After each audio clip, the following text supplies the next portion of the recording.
Assalamualaikum guys, dan kembali di dalam channel Xavier Tisatsu. Jangan lupa like, komen dan juga subscribe seperti biasa. Jadi ni di dalam video ini aku nak breakdown trailer terbaru daripada movie Ultraman Deca, iaitu Ultraman Deca Journey to Beyond. Dan aku rasa masa video ni dah upload, aku dah balik asrama kan. Harapnya korang tetap support channel Xavier Tisatsu ini dan harapnya juga capai 1k subscriber ya guys. Jadi ni mari kita mulakan breakdown trailer. Okey, jadi ni di dalam trailer ni kita telah ditunjukkan ya villain utama yang akan dilawan oleh Ultraman Deca dan juga Ultraman Dinas, iaitu Profesor Gelbelus. Ya, bagi aku dari segi design dia sumpah aku memang sangat suka, walaupun ada campuran Saiyajin yang sebelum ini, macam ada bentuk daripada Zeton, lepas tu dari segi penggunaan warna dia pun ada menggunakan warna daripada alien dadah. Tapi bagi aku ya, dari segi design dia memang dah cukup lumayan sangat terbaik.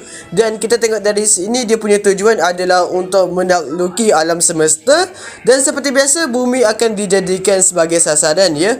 Ya, kesian secara tiba-tiba ramai penduduk tempatan ya, diorang macam secara tiba-tiba pengsan dan macam ada sesuatu keluar daripada badan mereka ya, yang aku pun tak pasti sangat. Mungkin ingatan mereka atau jasad mereka macam itu. Wish, kalau jasad tu bagi aku agak dark juga tu. Seperti biasa pasukan Guard Select yang akan menguruskan hal ini ya guys, dan menyiasat apa yang sedang berlaku. Dan secara tiba-tiba di dalam trailer ini telah menunjukkan pelbagai alien yang secara tiba-tiba menyerang mereka ya guys ya. Ada alien pedan dan aku dah tak berapa ingat sangat beberapa alien yang lain, tapi alien tersebut memang sangat memorable lah untuk cerita Ultraman yang boleh katakan cat era Heisei ya guys. Ya, kat sini pun munculnya Kinjo. Yup, Kinjo adalah salah satu boleh katakan raksasa yang aku sangat suka juga, dan yang membuatkan aku terkejut, Terraphaser dibantai ya oleh Kinjo. Wow, Kinjo kalau kita ingat lah ya, dari segi kekuatan Terraphaser sebenarnya lebih unggul, tetapi entahlah ya, mungkin disebabkan Kinjo itu diorang memasukkan apa-apa chip ke atau memperkuatkan lagi kekuatan dia. Dan kat sini munculnya Ultraman baharu, iaitu Ultraman Dinas ya guys. Ultraman Dinas, dan dia punya pengguna adalah perempuan. Yang peliknya di sini lah ya, nama Ultraman tetapi pengguna dia perempuan. Jadinya adakah kes ini sama macam Ultraman Justice? Ya, dari segi penampakan manusia dia adalah perempuan, tetapi sebenarnya dia adalah Ultraman. Atau aku punya pendapat lagi ya guys, mungkin sahaja atau entiti daripada Ultraman Dinas dan juga perempuan tersebut berlainan ya guys. Jadinya perempuan tersebut boleh dikatakan adalah human host untuk Ultraman Dinas. Itu pun aku tak berapa pasti sangat lah ya, kita tunggu sahaja. Ada info lagi ya untuk Ultraman Dinas ini. Okey, sebenarnya bukan sekadar Dinas sahaja nama dia, tetapi nama dia Dinas The Raven. Jadinya adakah The Raven ini macam puak atau Saiyajin alien yang baru ke apa? Lepas tu kita boleh tengok alat perubahan untuk Ultraman Dinas ini sama macam Deca, iaitu menggunakan Deflasher dan juga Dimension Cat. Ya, macam pelik secara tiba-tiba dia mempunyai Deflasher.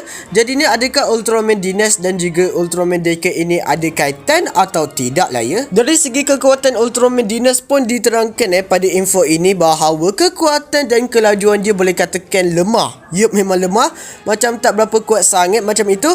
Tetapi yang sangat istimewa untuk Ultraman Dinas ini, Ultraman Dinas boleh menggunakan kebolehan kaiju ya guys, dengan menggunakan Dimension Cat daripada kaiju tersebut. Maksudnya di sini adakah Ultraman Dinas ini boleh menggunakan kebolehan kaiju itu dengan menggunakan jurus dia, atau macam Ultraman Victory yang menggunakan tubuh badan fizik raksasa tersebut? Sebab di dalam trailer ini tidak ditunjukkan langsung ya Ultraman Dinas menggunakan kebolehan kaiju, yang kita pun tak tahu macam mana cara penggunaan dia ya. Okey, akan ada satu monster kaiju yang baru yang aku tak berapa ingat sangat dah ada nama ke tak untuk kaiju ini. Bila aku tengok kaiju ini membuatkan aku teringat dengan Red King ya guys. Aku tak tahu kalau kita tengok dari segi penampakan dia macam hampir sama, tapi kalau kita tengok dari segi design dia yang lain dan dari segi penggunaan warna dia juga memang sangat cantik dan membuatkan raksasa ini memang sangat sangar. Dan kesannya Ultraman Dinas dibantai habis-habisan lah ya. Kat dalam trailer ini juga telah memunculkan Ultraman Dyna atau Ultraman Dyna pada beberapa detik sahaja,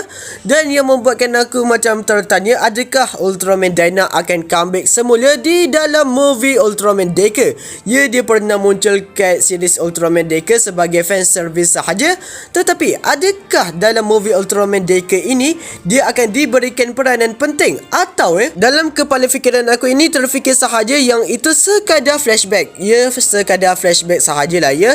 Kita tengok Ultraman Dyna ada, tetapi tak pasti adakah Asuka ada ke tak. Kita pun sebagai penonton jangan memberikan harapan yang tinggi sangat lah ya, disebabkan takutnya kalau Dyna tidak comeback sebetul-betulnya hanya sekadar flashback, kecewa lah ya. Dan kat sini masa pengakhiran trailer ini pun telah menunjukkan sosok daripada Ultraman Deca.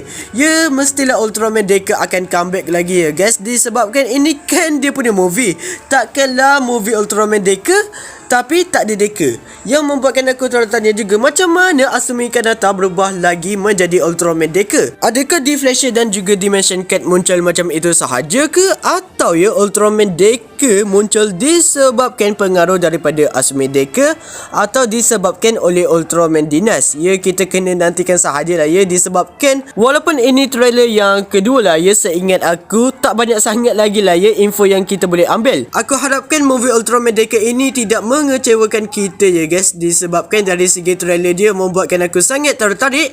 Dan kita tengok macam Sphere dah tak ada langsung ya guys. Aku rasa pengaruh Sphere itu memang dah tak ada lagi, disebabkan Sphere itu dah dimusnahkan pada episod 25. Ya, semua Sphere ya guys sudah dimusnahkan oleh Ultraman Deca.